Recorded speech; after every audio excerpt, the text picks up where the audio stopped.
All student, मैं lecturer Mohammad Hanif, Jamshedpur corporate college, department history, chapter 7 का शेष भाग। अच्युत देव राय 1530 से 1542 ईस्वी तक। कृष्णदेवराय की मृत्यु के बाद विजयनगर कमज़ोर पड़ने लगा था। उसका उत्तराधिकारी अच्युत राय बना। अच्युत राय के काल में पुर्तगाल, नविक, फरनाओ, नूनीज भारत आए थे और अच्युत देवराय क्रोधी स्वभाव का था, गुस्सावर था वो। उसके काल में बहुत सा प्रदेश उससे निकल गए थे। क्रोध की वजह से, गुस्से की वजह से उसके काल में बहुत से प्रदेश उससे अलग हो गए थे, बहुत से प्रदेश उससे निकल गए थे। नंबर 2, सदाशिव 1542 से 1570 ईस्वी तक थे। ये कृष्णदेवराय के भतीजा था। ये कृष्णदेवराय का भतीजा था। यह एक अयुक्त शासक था। इसके अंदर में शासन करने की सलाहियत नहीं थी। अयुक्त शासक था ये। राज की वास्तविक शक्ति इसके प्रधानमंत्री, राज के जो है वास्तविक शक्ति इसके प्रधानमंत्री जो थे राम राय, इनके हाथों में केंद्रित रहा। राम राय ने क्या किया? बहमनी राज्य में फूट डालो और राज करो की नीति अपनाई। इस समय बहमनी साम्राज्य 5 भागों में विभाजित था। 5 भागों में विभाजित था। बीजापुर का आदिल शाह संस्थापक थे यूसुफ अली आदिल शाह। नंबर 2 में गोलकुंडा का कुतुब शाह संस्थापक थे ये कुतुब शाह। और नंबर 3 में विदर का वरीद शाह संस्थापक अमीर अली वरीद।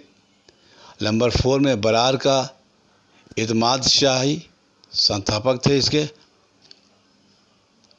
फतेहुल्लाह इमाद शाह। नंबर 5 में अहमदनगर के निजाम शाह संस्थापक थे मलिक अहमद। ये 5 लोग 5 राज्य के अलग अलग संस्थापक थे। 5 राज्य के अलग अलग शासक थे।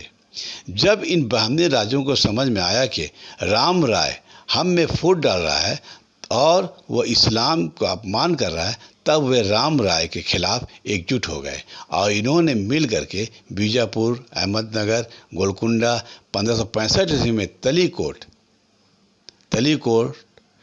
में युद्ध हुआ और इस युद्ध में विजयनगर साम्राज्य का परास्त किया गया, राम राय को परास्त किया गया। और उसके बाद जो है अहमदनगर के निजाम शाह ने राम राय का सिर काटकर एक भाले पर टांग कर घुमाया और इस प्रकार समस्त विजयनगर का सर्वनाश कर दिया गया। नंबर 4, नायनकर व्यवस्था, नायनकर सिस्टम। जागीरदारी व्यवस्था को नायनकर सिस्टम कहा जाता है। भूमि समंत नायक कहलाते थे। जिसके पास भूमि होती थी वो भूमि समंत नायक कहलाते थे और सैनिक के पास अगर भूमि होती थी वो सैनिक समंत भी नायक कहलाते थे। विजयनगर साम्राज्य में राजा को राय कहा जाता था। विजयनगर साम्राज्य को राजा को राय कहा जाता था।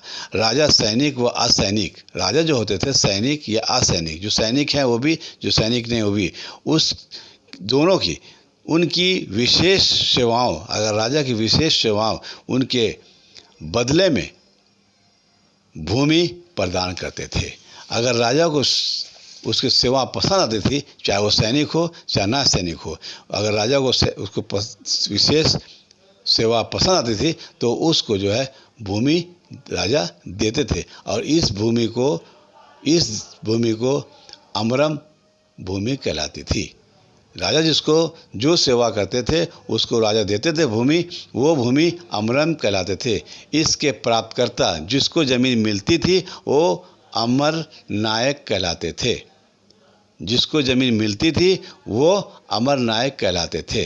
अमर नायक जो होते थे, जो भूमि प्राप्तकर्ता जो होते थे, हर वर्ष राजा को कर भेजते थे और अपने राजा या स्वामी के भक्ति प्रकट करते थे और राजा दरबार में उपहारों के साथ साथ वो स्वयं भी उपस्थित होते थे।